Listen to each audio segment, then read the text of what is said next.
Assalamualaikum warahmatullahi wabarakatuh. Saya perwakilan dari kelompok 1 akan mempresentasikan mengenai tugas di mata kuliah teknologi bahan. Sini materi kami adalah analisis saringan agregat halus.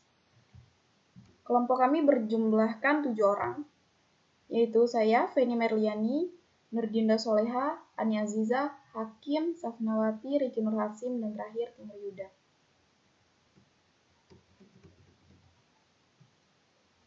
Materi kami adalah analisis saringan agregat halus. Pertama adalah harus ada pengujian analisis saringan agregat halus. Harus ada pengujiannya ya. Landasan teorinya, analisa saringan adalah pengelompokan besar butir analisa agregat kasar dan agregat halus menjadi komposisi gabungan yang ditinjau berdasarkan saringan. Adapun tujuan dari analisa saringan yaitu yang pertama untuk mendapatkan beton yang mudah dikerjakan, yang mempunyai tingkat workability yang tinggi. Terus untuk mendapatkan harga beton yang ekonomis dengan kekuatan tinggi, kemudian untuk mendapatkan beton yang betul-betul padat, untuk mendapatkan batas gradasi dari agregat, dan terakhir untuk mendapatkan komposisi campuran, analisa agregat kasar dan agregat halus dalam bentuk ideal. Ukuran merupakan pengelompokan besar butir agregat yang dianalisa. Berdasarkan besar saringan tersebut, yang dipakai untuk campuran adalah, jadi saringan-saringan yang dipakai itu ada bermacam-macam ukurannya. Di sini ada ukuran 37, 19,5, 9,5, 4,75, 2,36, 1,18, 0,3, 0,6, 0,3, 0,15, 0,075, dan menggunakan pan. Dan saringan yang digunakan untuk agregat halus itu ada saringan 4,75, 2,36, 1,18, 0,6, 0,3, dan 0,15 dan pan. Bentuk-bentuk gradasi agregat. Ada 3 bentuk. Yang pertama bentuk well graded atau bergradasi baik, kemudian ada gap graded bergradasi terputus, dan uniform graded bergradasi beragam. Gradasi agregat sangat penting peranannya dalam suatu konstruksi yang berkualitas karena gradasi itu berpengaruh terhadap sifat beton. Adapun sifat beton itu yang pertama terhadap beton keras. Bila beton segar sukar untuk didapatkan, maka akan terjadi gradasi sehingga menghasilkan beton kropos dan tidak kedap terhadap air. Banyak rongga yang menyebabkan kekuatan dan ketahanan beton berkurang. Kemudian terhadap beton segar, mempengaruhi sifat kohesif, yaitu sebagai kontrol terhadap agregat, mempengaruhi jumlah air pencampur dan jumlah PC untuk suatu campuran, mempengaruhi kelecakan, mempengaruhi keadaan permukaan. Kemudian untuk ukuran maksimal agregat ada 3, yaitu ukuran 40, 30, dan 10 mm. Itu adalah ukuran maksimalnya. Tujuan mendapatkan ukuran maksimal agregat adalah untuk mengetahui batas gradasi. Hasil pengujian analisis saringan agregat halus dan kasar dapat digunakan antara lain untuk penyelidikan kuari agregat, perencanaan campuran, dan pengendalian mutu beton. Di sini ada contoh praktikum untuk mengetahui bagaimana cara mengetahui ukuran agregat halus. Jadi di sini praktikumnya adalah isinya tentang penyaringan agregat. Tujuan praktikum ini adalah untuk memperoleh distribusi besaran atau jumlah presentasi butiran agregat halus. Distribusi yang diperoleh dapat ditunjukkan dalam tabel atau grafik. Jadi peralatan yang digunakan adalah timbangan digital dengan ketelitian 0,1%, seperangkat saringan dengan ukuran. Jadi di sini ukuran saringan yang digunakan beraneka ragam ya. Yaitu yang pertama ada 4,75 mm, 2,36 mm, 1,18 mm, 0,6 mm, 0,3 mm, 0,15 mm, tutup dan wadah atau pan saringan, kemudian oven, mesin pengguncang, loyang, ember, kuas sikat besi, dan sendok. Kemudian bahan-bahannya adalah agregat halus yaitu pasir. kemudian air bersih. Langkah pengujiannya yaitu yang pertama, kita harus menyiapkan semua peralatan dan bahan yang akan digunakan.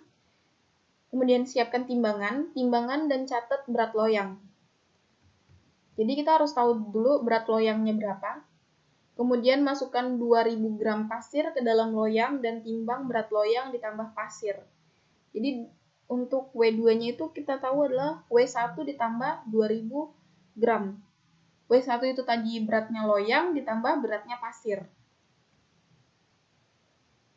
Jadi kita pertama harus menimbang beratnya loyang. Kemudian kita masukkan pasirnya. Kemudian bersihkan pasir dari kotoran-kotoran yang menempel serta debu dengan cara dicuci menggunakan air bersih. Jadi pasir itu harus dalam keadaan bersih. Jadi harus dicuci dulu pasirnya. Kemudian setelah dicuci, dikeringkan di dalam oven pada suhu 100 derajat Celcius selama 24 jam, yaitu selama seharian dia di oven supaya dia benar-benar kering. Kemudian setelah 24 jam, pasir dikeluarkan dari oven, kemudian didinginkan, lalu ditimbang sebanyak 1000 gram. Kemudian susun saringan, mulai dari saringan paling besar, yang paling atas, kemudian saringan terkecil yang paling bawah, dan wadah atau pan paling bawah. Setelah itu masukkan pasir ke dalam saringan. Jadi di sini ini saringan yang ukuran paling besar sampai yang paling kecil, kemudian wadahnya. Gunanya adalah ketika saringan yang paling besar ditaruh di atas, itu jadi kalau dia lolos di saringan yang besar sampai paling bawah, intinya urutannya memang harus saringan yang paling besar yang di atas. Kemudian tutup saringan dan tempatkan susunan saringan pada alat pengguncang. Ini adalah penempatannya seperti ini alat pengguncangnya. Kemudian guncangkan selama 15 menit. Seperti kita mengayak tepung gitu modelnya, tapi karena ini terlalu banyak saringan, jadi dia harus menggunakan alat pengguncang.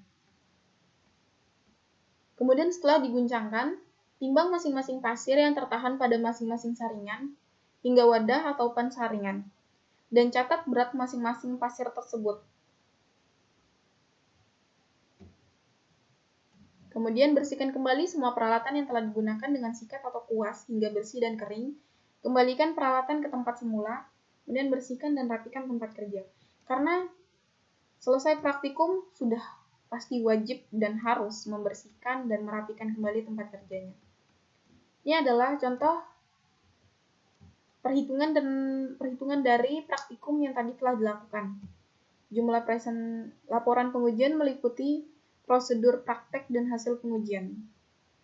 Jumlah persentase melalui masing-masing saringan atau jumlah persentase di atas masing-masing saringan. Kemudian grafik kumulatifnya menggunakan SNI. Modulus halus atau finesse modulus. Ini hasil pengujiannya. Jadi hasil pencatatan tadi adalah contoh praktikum dari Universitas Negeri Jakarta. Beratnya tadi 1000 gram. Ini ukuran lubang saringan yang digunakan tadi ada 4,75, 2,36, 1,18, 0,6, 0,3, 0,15. Berat tertahannya. Berat tertahan pada ukuran saringan 4,75 itu ada 33,6 gram. Terus pada lubang ini 2,36 ada 184,0 dan seterusnya seperti itu. Dan ketika dijumlahkan berat keseluruhannya adalah 1000 gram seperti tadi di awal, memang beratnya 1000 gram. Dan ini presentase tertahannya setelah dihitung, presentase tertahannya seperti ini. Di ukuran lubang saringan 4,75 dari berat yang tertahan 33,6, presentase tertahannya adalah 3,4, kemudian presentase tertahan kumulatif 3,4, dan presentase lolosnya adalah 96,6. Kemudian juga dengan yang lain seperti itu. MHB-nya 2,9. MHB itu modulus kehalusan. Cara menghitungnya adalah presentase terhadap kumulatif dibagi 100. Ini presentase kumulatif nih, semuanya dijumlahkan seperti ini. Hasilnya kemudian dibagi 100 dan didapat hasil 2,9, yaitu hasilnya ini. Jadi kesimpulannya adalah grafik hasil uji saringan agregat halus, ini adalah bentuk diagramnya ya. Ukuran saringannya, persentase lolos kumulatifnya. Persentase lolos kumulatif. Ini yang bagian ininya, itu tadi diagramnya.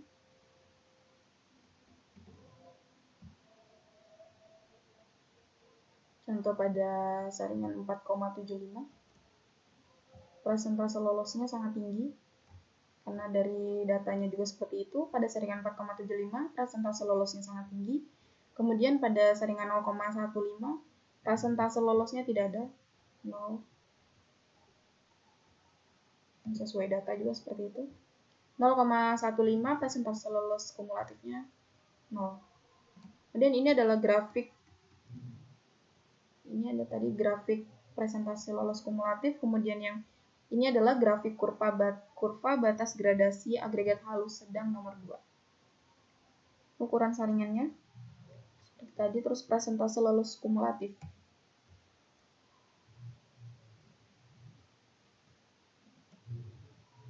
Seperti ini penjelasannya, agregat halus, kurva batas 1, kurva batas 2, kurva batas 3.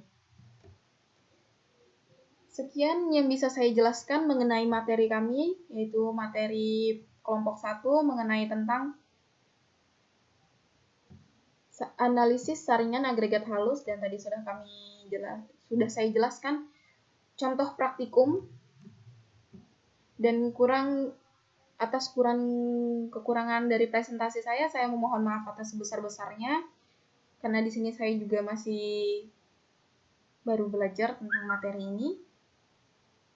Saya tutup presentasi ini dengan ucapan wassalamualaikum warahmatullahi wabarakatuh.